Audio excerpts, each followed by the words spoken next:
Well, happy Mother's Day, everybody. This year, we're doing something that's a bit unusual for us.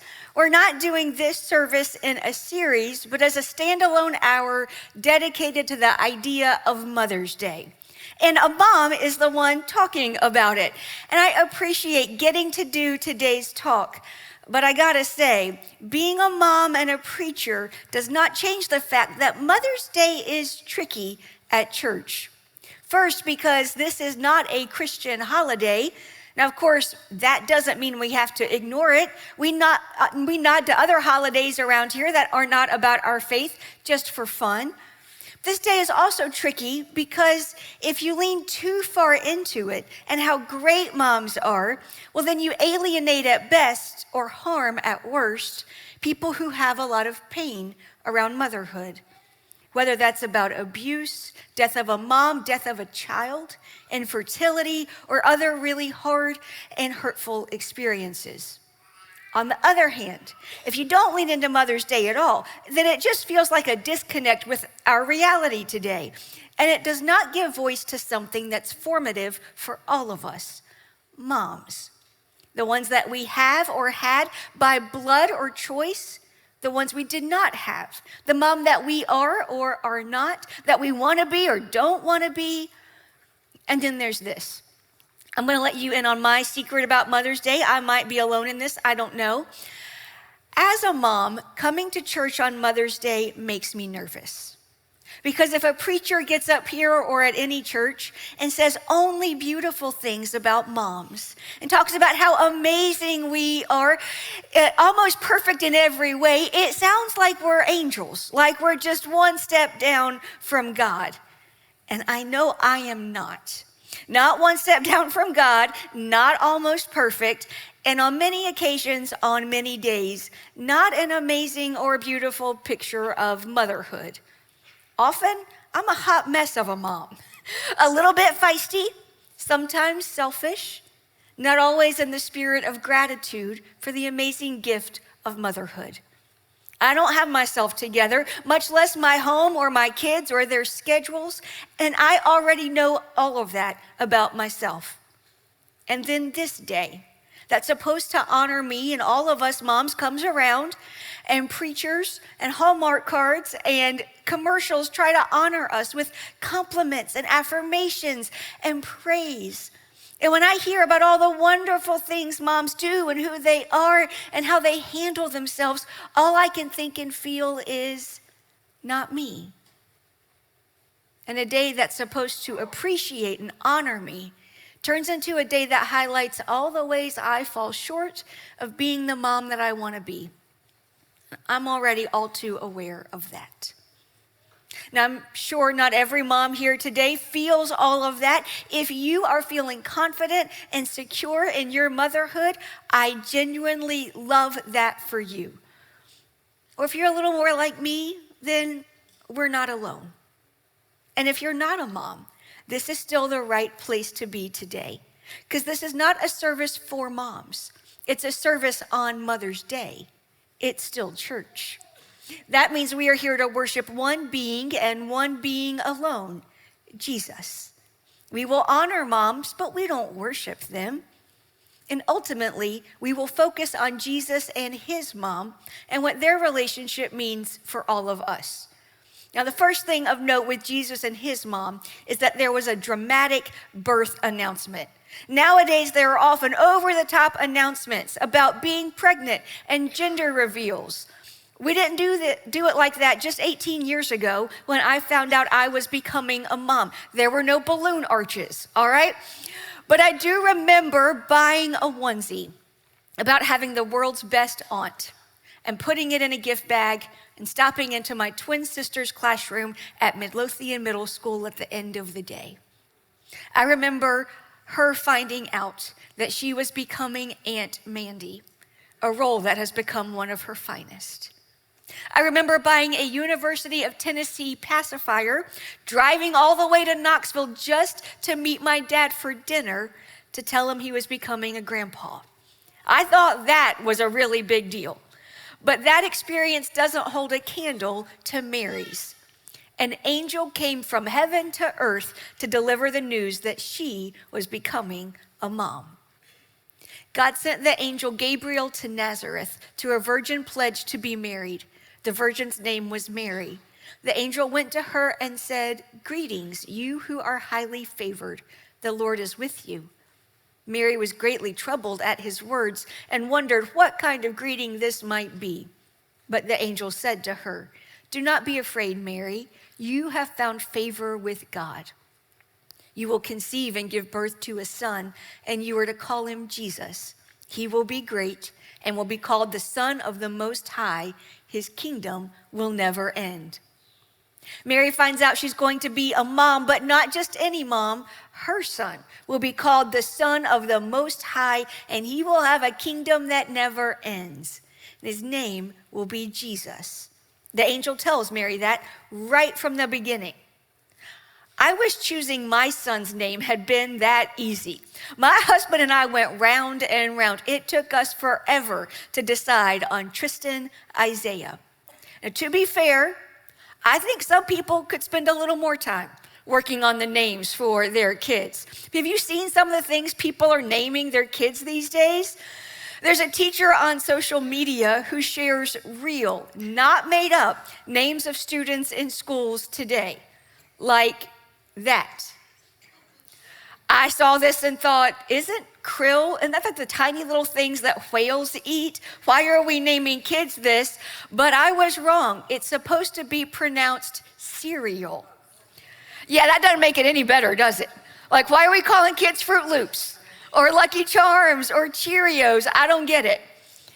And then, now sometimes people do interesting spellings of names. Some of those turn out really pretty. This one, though. There's got to be a better way to spell Sheila that doesn't look like she laugh.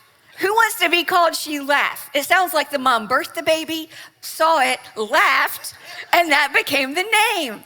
How terrible it would be to walk around with that name for the rest of your life. Choosing names for our kids is important. The angel just takes care of that for Mary.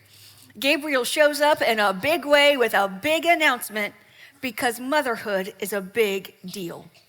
It was an extra big deal in the case of choosing the woman who would carry, birth, and raise the Son of God. But it's always a big deal.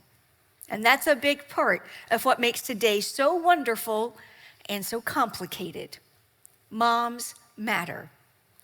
For better or worse, and everything in between, who our moms are or aren't is a big deal. It shapes us into who we are, and often it shapes the moms into who we become. And it's always been that way. In the Bible, we see a wide variety of how moms shape their kids. There's Moses' mom, whose wisdom and strategic thinking and sacrifice saves her son's life. His foundation with her shapes him into the man who will free Israel from slavery in Egypt. But then there's Jacob and Esau's mom, whose scheming, favoritism, and manipulation pits her sons against each other. She shapes both of them in unhealthy ways that follow them into adulthood. And there's also Timothy's mom.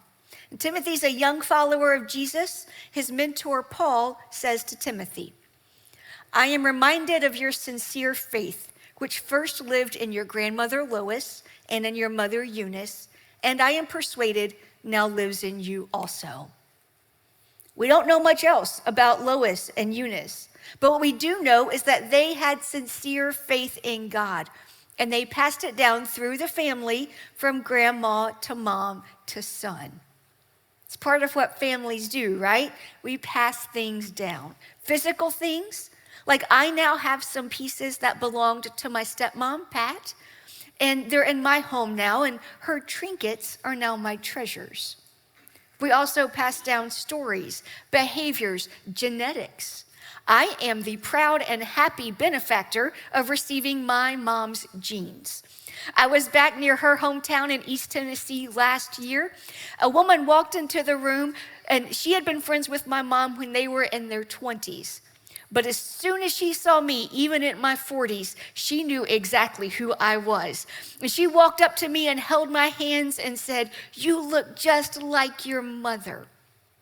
I take that as a compliment. I hope my daughter also takes it as a compliment because I passed those genes down to her. She's a student at Powhatan High School, which is where her dad and I went. My husband was in the office the other day getting her out of school for an appointment, and he got to talking with one of our former teachers. But all of a sudden, that teacher stopped talking and started staring at our daughter, who had just walked through the door. "You're the spitting image of your mom and aunt," she said. "It's like one of the twins just walked back in the door." We pass down all sorts of things in our families: possessions, recipes, the legendary stories, personality traits, physical characteristics. We also have the opportunity to pass down our faith. This is a key way that moms matter. Really, everyone in a family matters. We can't make the next generation believe the things that we do, but we can live out our faith in authentic ways in front of them. The good news of Jesus is compelling, especially when it's genuinely lived out in a loved one. We encourage this around here with child dedication. We just did that a couple weeks ago. Moms and dads commit to living out their authentic faith in Jesus with their kids and to raising them in a faith community. And we do all of that because moms and dads shape kids. Having a Lois or Eunice, or being a Lois or Eunice, matters. Being Mary, the mother of Jesus, also mattered a lot. But even though her son was divine, Mary was still human, and she lived out motherhood in ways that we can learn from. Like one time, she and her husband lost Jesus for several days. They'd gone to Jerusalem for a festival with a big group. They are a day into their trip home when they realize Jesus is not with them. They searched for him, but when they did not find him, they went back to Jerusalem to look for him. After 3 days, they found him in the temple. Then Mary does what we moms do. She fusses at him. "Son, why have you treated us like this? Your father and I have been anxiously searching for you." I kind of like this line because it makes Mary seem relatable, right? The woman who is painted in so much art as demure and graceful is looking at her kids saying, "Why'd you do this to me? I have been scared to death." And all moms have been there at some point. Also, she loses track of her kid, not just for a few minutes, but for a few days. I've never lost one of my kids for days. Now, I've lost track of their schedules, what they need from the store, when they need the form signed and the payments made and the plans arranged. I've messed up all that more times than I can count. The other day, one of my kids let me know they needed deodorant. A couple days went by, they asked again. "What's my deal? Why can't I get to the store and buy the deodorant?" I don't know. Deodorant's not optional in our household. This is not the kind of responsibility I can just drop, even though, thankfully, we are past the middle school phase where deodorant is of maximum importance. But then just this week, my daughter was left at school without a ride. She had to call Pawpaw. Now, for my kids, calling Pawpaw and Nana is always a good thing. Mom and Dad might have left her at school without a ride, but grandparents showed up and hooked her up with ice cream. So hopefully that worked out okay for her. And maybe you are more responsible and on top of things than I am. But whatever the details, I think we can all say that moms mess up. We do, in big ways and small ones. And that's also part of what makes today's a little complicated. Some people, some of you, are carrying pain today related to how your mom messed up. Some of us moms are carrying pain today about how we have messed up. Because this idea that moms mess up goes with the first idea that moms matter. And if moms matter, then moms' mess ups also matter. They shape us.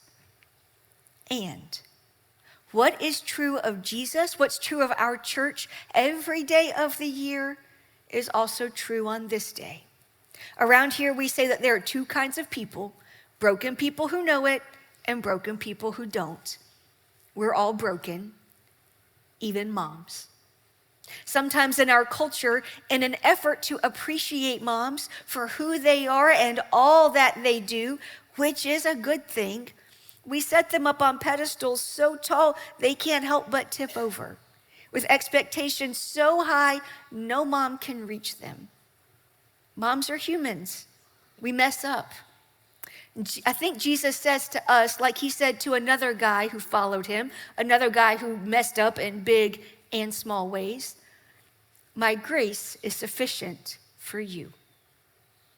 God has grace for moms who mess up. And God's people also have grace for moms and all people who mess up. As God's people, holy and dearly loved, clothe yourselves with compassion, kindness, humility, gentleness, and patience. Bear with each other and forgive one another if any of you has a grievance against someone. Forgive as the Lord forgave you.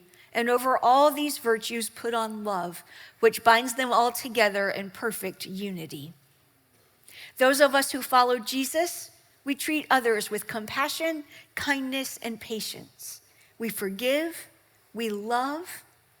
That's true in all of our relationships, including our relationships with our moms, maybe especially in that relationship, because it matters so much. It shapes us so much. My friend Michelle comes to our church. Fun fact, we went to seminary together. She's been a pastor too. She went on to become a licensed counselor. And she uses a phrase that I find helpful. She says, you did the best you could with what you had. Or if we're talking about someone else, she'll say, he or she did the best they could with what they had.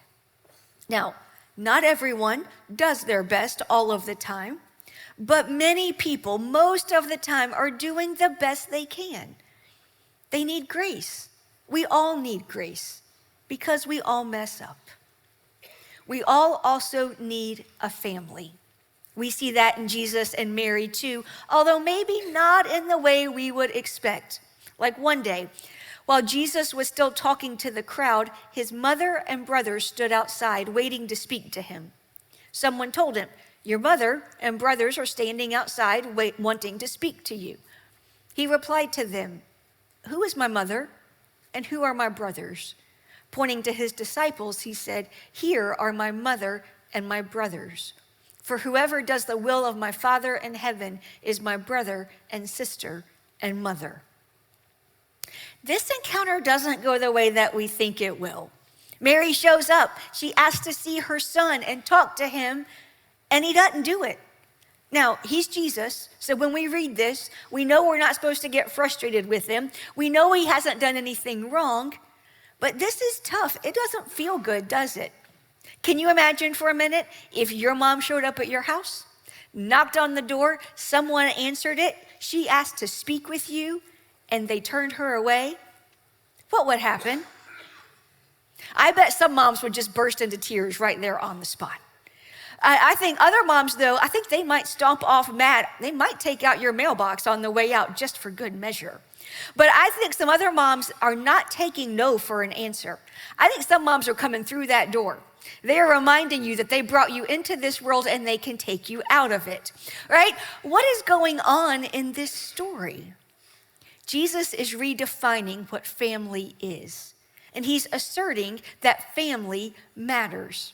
Family is important, not only in terms of who raises us, but also in terms of who follows Jesus with us.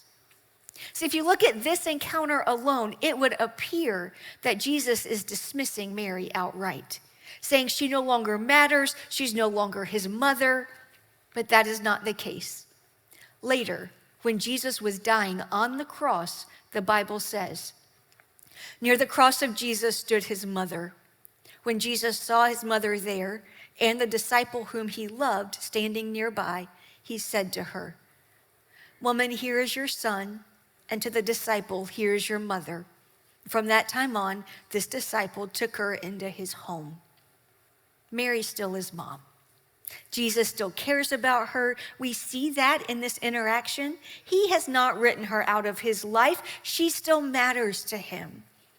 But he's also saying that family matters. It's important to him that Mary still has sons to love. And in her day, a son would also be responsible for providing for her and protecting her. It's also clearly important to Jesus that his friend, the disciple whom he loved, have a mom to love him and care for him. Jesus upholds the idea of family while also redefining it. See, the church is a family, not in a way that degrades blood-related family, actually in a way that expands it, like what Jesus did for his mom. He gives Mary another son, and he gives his friend a new mom. So everyone has the love and the protection that they need. That's what we have available to us in the church. Like in our child dedications I mentioned earlier, where moms and dads commit to raising their kids in a faith community, we, the faith community, also make a commitment. I say to the church when I'm doing that dedication, we are dedicating not just these children, but ourselves as well. Our part is to help tell God's story to the next generation in our words and in our lives. And then I have the whole church stand up and I say, you also play a vital role in these children's lives. They are a sacred trust, gifts from God. And then I ask, church, do you commit to support these parents and kids with your prayers, encouragement, and presence? And everybody says, we do. That matters because church matters. And not just on super cute days like child dedication, when everybody's dressed in their best and some kid is squirming to get down and parents are trying to stay calm and look sweet, like while holding a wriggling alligator. You know, the church also matters when those kids go through not so cute phases.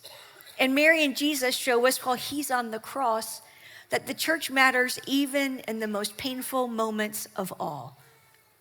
On a day like today, that can be a little complicated. The idea of the church as the family of God is good news. Because if your experience with your mom or mother figures has not been great, or if you've lost your mom to death or circumstances, you get a chance at another family that's also really important, this one. That doesn't mean that your mom stops mattering in your life. No one can ever replace her. And here, you can find others to fill in some gaps. Years ago, I was with a mom at our church, a woman here. Now, I'm older than her, not by a lot, but her mom died when she was young. So occasionally, I got to step into a sort of motherly role for her. Like the night she texted and said she was having a miscarriage. She was in the ER, I showed up. She was hurting and we hugged and we cried. And as I was hugging her, she said in my ear, sometimes you just need a mom. There are people here who just need a mom, but don't have one. Maybe they don't live close to their mom, or maybe their mom has passed away, or the relationship is strained. But for whatever the reasons, we have a chance, you have a chance to step in and be the family of God. That is good news. It's also good news for the person who would really love a chance to be like a mom. Recently, I heard from one of our most dedicated, fun, loving volunteers in PCC Kids. She remembered asking me years ago where she could serve at the Midlothian campus. Now, she and I have both been around here for a long time. We've done lots of ministry together, stuff for these services, stuff for our middle and high school students. But this time, when she asked, I pointed her to kids ministry. Here's the thing. She doesn't have kids. She loves being an aunt, literally and figuratively, but there's been pain in not having kids. And then as she started to watch all of her friends become grandparents, she sat and wrote me.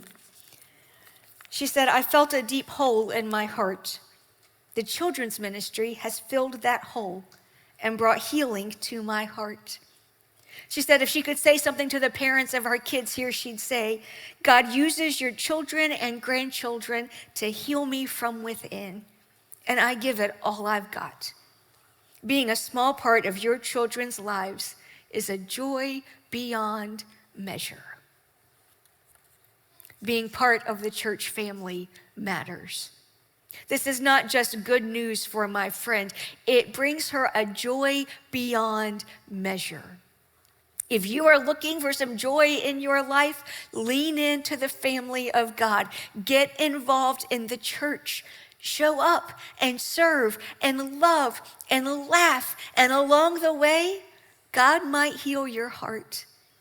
And it'll also show our kids that church is a place that matters, where they matter and where they are loved.